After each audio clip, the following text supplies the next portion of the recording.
Hi guys, मेरा नाम है राकेश सैनी। गाइस, आज की वीडियो में मैं लेकर आया हूँ आधुनिक भारत। आधुनिक भारत से ये 10 क्वेश्चन हैं और एग्जाम की दृष्टि से काफ़ी इंपॉर्टेंट्स हैं। दोस्तों, आपसे निवेदन है इस वीडियो को अंत तक देखें। चलो स्टार्ट करते हैं। पहला क्वेश्चन है, अंतरिम सरकार में बेस्ट शिक्षा मंत्री भी बने, उनको बताना है क्या सरदार वल्लभ भाई पटेल या मौलाना अब्दुल कलाम आज़ाद या महात्मा गांधी या इनमें से कोई नहीं। तो इसका सही आंसर है दूसरा, मौलाना अब्दुल कलाम। अब इसके बारे में कुछ समझ लेते हैं। फ्रेंड्स, मौलाना अब्दुल कलाम आज़ाद आईएनसी के ये अध्यक्ष है, इंडियन नेशनल कांग्रेस। इसका पूर्ण रूप क्या है? Indian national Congress. इन्होंने सबसे पहले अल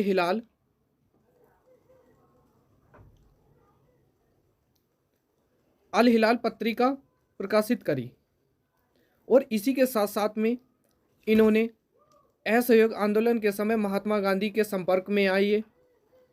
असहयोग आंदोलन किसने चलाया? महात्मा गांधी ने। इसके संपर्क में आए। संपर्क में आने के बाद इन्होंने 1957 में एक पुस्तक लिखी, इंडिया विंस फ्रीडम।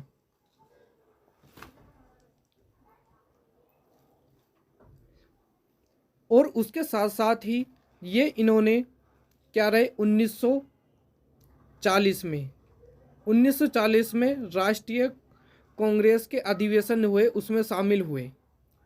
और उसी के साथ साथ इनके बाद इन्होंने अंतरिम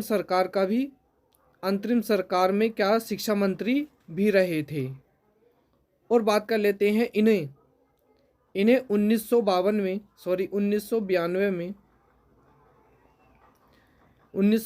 में मरणोपरांत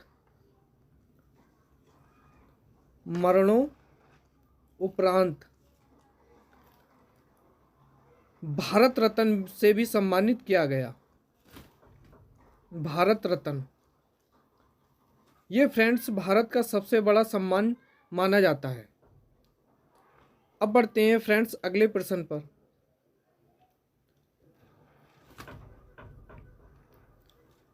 अगला प्रश्न है, स्वराज्य पार्टी की स्थापना किसने की थी? पहले ऑप्शन पर है महात्मा गांधी, दूसरे पे चित्तरंजन दास, तीसरे पे है जवाहरलाल नेहरू और चौथे पे भगत सिंह। इसका सही आंसर है चित्तरंजन दास।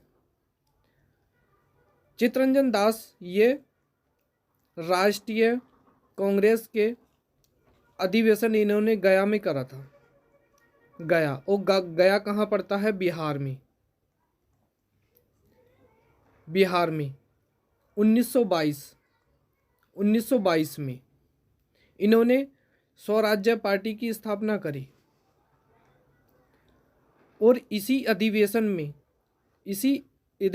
में एटक, इसे इंग्लिश में बोलते हैं AITUC, एटक।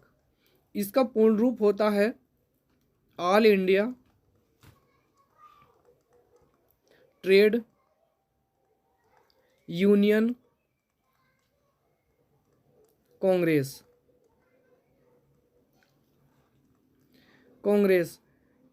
इसके अध्यक्ष भी रहे। अब बढ़ते हैं फ्रेंड्स अगले प्रश्न पर।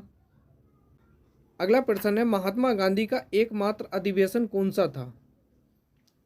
क्या कानपुर का था, या बेलगांव का, या अहमदाबाद का, या नागपुर का?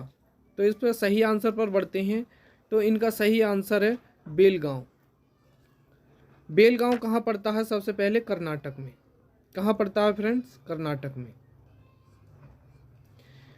1924 में ये बेलगांव के अध्यक्ष रहे थे और ये एकमात्र इनका अधिवेशन था। क्या था, एकमात्र। उसके बाद में जितने भी अधिवेशन हुए उसमें किसी में भी अध्यक्ष नहीं रहे। इसी में इस अधिवेशन में मुस्लिम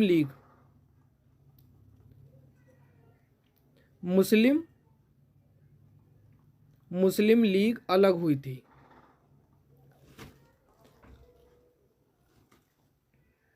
और इसी के साथ साथ में इन्होंने गांधी दास पैक्ट भी क्या करा था, चलाया था। ये इसी के थ्रू स्वराज्य पार्टी काउंसिल के नाम में प्रवेश लेकर सरकार की नीतियों का इन्होंने क्या करा, विरोध कर दिया।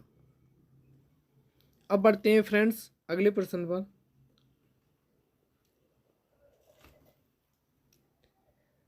अगला प्रश्न है,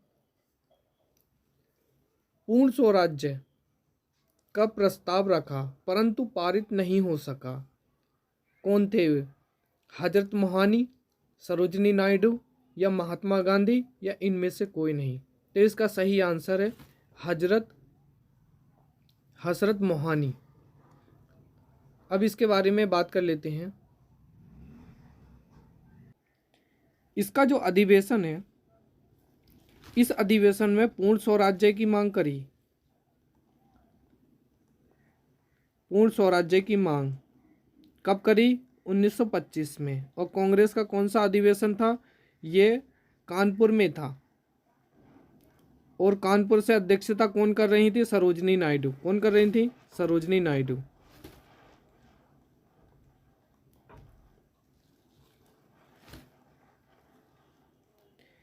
और इसी में ही क्या है, सर्वप्रथम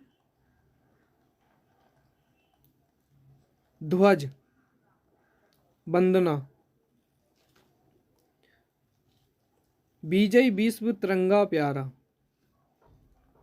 विजय विश्व तिरंगा प्यारा, ये नारा दिया था।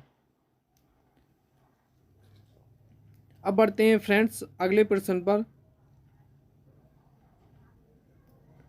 जो अगला प्रश्न है, कलकत्ता अधिवेशन में प्रथम पहली विदेशी महिला अध्यक्ष कौन थी?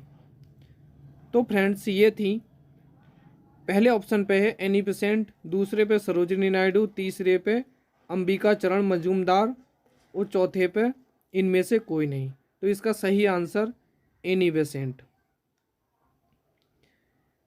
अब बात कर लेते हैं थोड़ा, प्रथम विदेशी महिला थी ये। क्या थी? विदेशी महिला।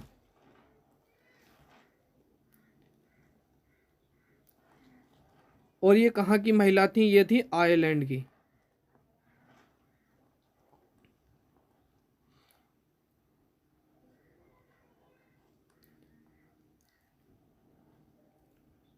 इन्होंने अध्यक्षता करी थी 1917 में। कहाँ पे? कलकत्ता में। और इसी के साथ साथ सर्वप्रथम तिरंगे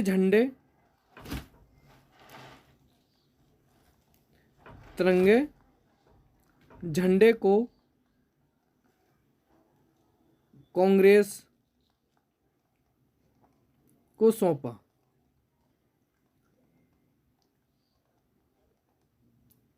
अब बढ़ते हैं फ्रेंड्स आगे। हमारा अगला प्रश्न है, रविंद्रनाथ टैगोर द्वारा रचित जन गण मन पहली बार गाया गया। तो ऑप्शन में चलते हैं। पहला ऑप्शन है 1911, दूसरा है 1912 और तीसरा है 1930 और चौथा है 1942। 1911 में दिल्ली में एक आयोजन हुआ। क्या हुआ? आयोजन। वो पूरी दिल्ली को क्या करा गया? सजाया गया। इसमें जो मेहमान आने वाले थे और आए भी, कौन थे? महारानी विक्टोरिया और जॉर्ज पंचम, महारानी विक्टोरिया, और दूसरे थे जॉर्ज पंचम। ये थे।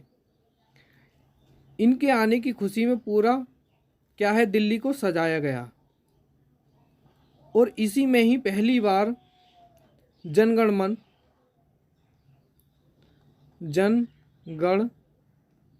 मन ये गाया गया। और उसके बाद में जो दिल्ली कैपिटल बनाई वो 1912 में बनाई। 1930 में क्या हुआ, असहयोग आंदोलन स्टार्ट हुआ।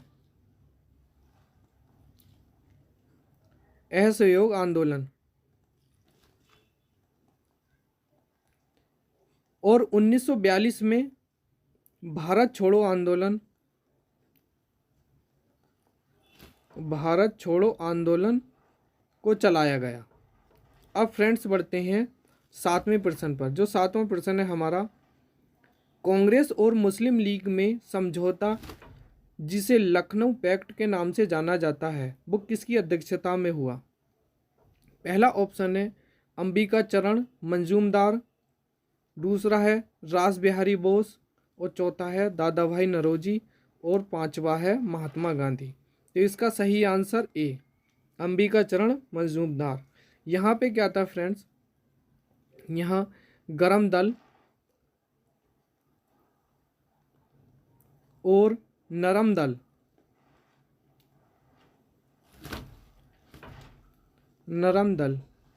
एक साथ हुए।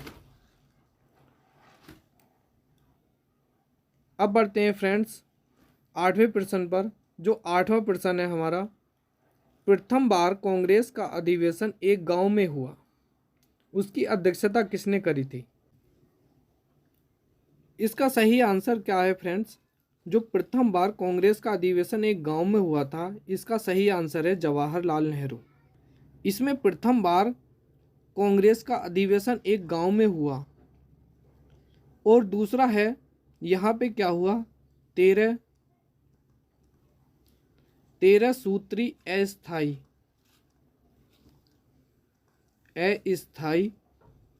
कृषि कार्यक्रम घोषित हुआ।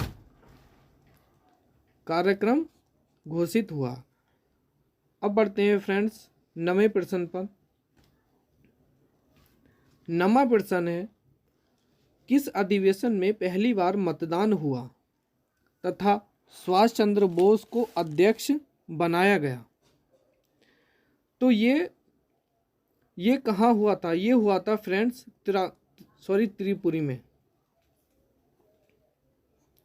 त्रिपुरी में। ये त्रिपुरी कहाँ पर स्थित है, ये एमपी में। ये हुआ था 1939 में। पहली बार सुभाष चंद्र बोस यहाँ पे अध्यक्ष चुने गए। और यहाँ पे 1939 में ही फॉरवर्ड की स्थापना करी।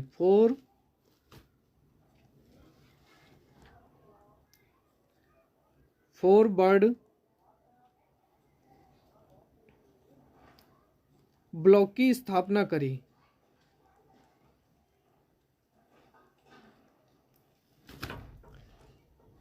और उसी के बाद में दिल्ली चलो का भी नारा सुभाष चंद्र बोस ने ही दिया।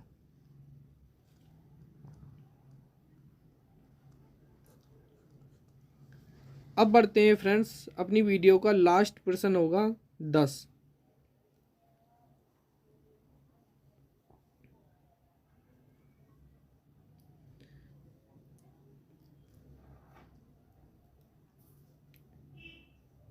सूत्री अस्थायी कृषि कार्यक्रम घोषित किया गया किसकी अध्यक्षता में। तो ये अभी मैंने बताया फ्रेंड्स, कौन है, सुभाष चंद्र बोस। दोस्तों ये वीडियो अच्छी लगी हो तो कमेंट बॉक्स में अवश्य जवाब दें। धन्यवाद।